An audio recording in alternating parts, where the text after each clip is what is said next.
Have you ever just had that feeling, that little nagging voice that tells you there's gotta be more to you than what you see in the mirror? A kind of hidden strength you can feel, but you can't quite put your finger on? Well, we're gonna dive deep into that feeling. This is an explainer of the core ideas from the book, The Hidden Power Within You. And it's all about finding, and more importantly, unleashing that very power. Right out of the gate, the book just hits you with this incredible idea.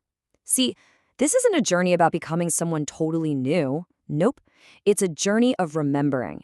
It's about rediscovering that powerful, authentic self that's always been there, just kind of buried under all the noise of daily life. So, how does this actually look in our lives? The book introduces this really fundamental conflict. This idea that inside every single one of us, there are two different yous in a constant tug of war. Just take a look at this. On one side, you have this self that's been shaped by the world, what the book calls the shell. This is the part of us that's always reacting. It's programmed by expectations, by what other people think. But then, on the other side, there's the self that's shaped by the soul, your center. This is the real you, your authentic, unbreakable core. Now, this world-shaped self, it's always looking outward for its power. It's chasing validation from a job title, from a relationship, or even from social media likes. But here's the catch, right? Every single one of these things is temporary. They can literally vanish in a second, and when they do, we're left feeling completely powerless. But the power that comes from your soul, from your center, that's a whole different ballgame. The book describes it as permanent, ancient, and indestructible. This isn't something you can earn or lose. It's an inner wellspring that no person, no job, no circumstance can ever take away from you. Okay, so if this incredible power is already sitting inside us, then what's the deal? Why can't most of us feel it or access it?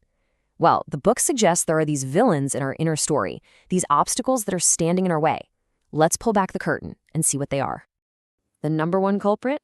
Something the book calls emotional blockages. Think of them like these little knots of tangled up energy inside you. Old feelings we never dealt with, anger we swallowed, grief we buried. They don't just magically disappear. They actually get stuck in our nervous system. And from there, they start to warp our entire view of reality. And this isn't some abstract woo-woo theory. These blockages have very real, everyday consequences.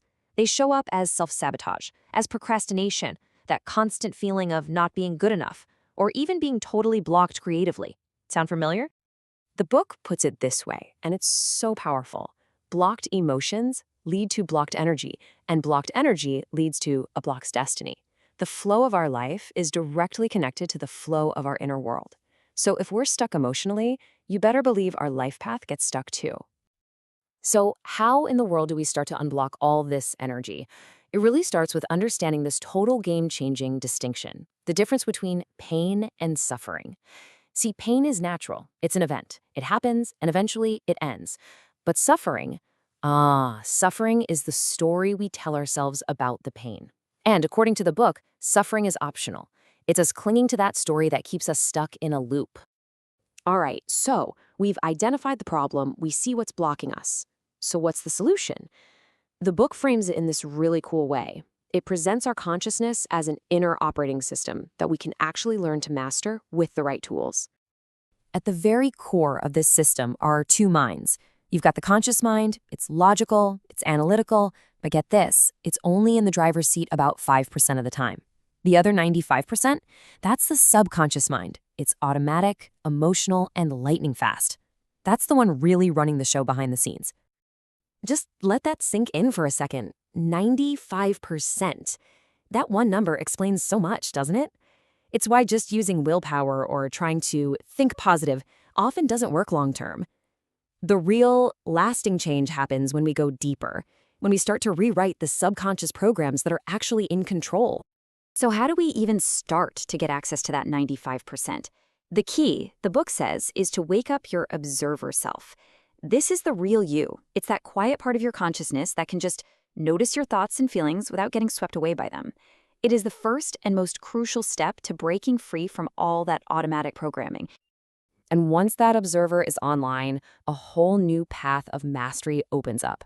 The book lays out these 7 layers of inner power to develop. It's a journey that starts with simple awareness, and then it deepens as you understand your emotions and listen to your intuition. And that all leads to mastering your presence, your personal energy, your true purpose, and finally, the incredible power of your choice. So this brings us to the final piece of the puzzle, and honestly, it's probably the most exciting part of this whole explainer, the path to awakening. How do we take all these ideas and actually actively use them to transform our reality? This is a core principle, a huge one. The universe doesn't just respond to what you want, it responds to what you are. It's all about your energy, your vibration. Manifestation isn't about wishing really hard for something. It's about becoming an energetic match for the very thing you desire. You have to be it to see it. And the book gives us a clear map for this. It's a formula, not magic. It all starts with your core identity, who you truly believe you are. That identity generates a specific emotion, a vibration. This is all shaped by your deep subconscious beliefs, and then focused through your intention. That intention then sparks real-world action, and the whole process is sealed with surrender, that deep trust that it will all unfold perfectly. And you know, this whole journey of awakening, it isn't random or chaotic. It actually follows a pretty clear pattern for most people. It usually kicks off with a deep sense of dissatisfaction, a feeling that your old life just doesn't fit anymore. That leads to a lot of questioning and then an internal shift. And very often, there's a breakdown/breakthrough moment. It can feel messy and awful, but that's where the old structures finally crumble to make way for real clarity and a life driven by purpose. And the beautiful thing is, you're not walking this path alone. The book introduces this incredible guide you have access to, your higher self. Just think about that. This is the version of you that's already healed, already succeeded, and is living in perfect alignment. The goal isn't to become this self, but to merge with it, to learn to listen to its constant guidance which speaks to you through your intuition. So, when you boil it all down, the message is incredibly simple, but it is so profound. The power, the guidance, the blueprint for your entire life, it was never out there somewhere. It has always been inside you. So the only question left is the one you see right here. Are you ready to read it?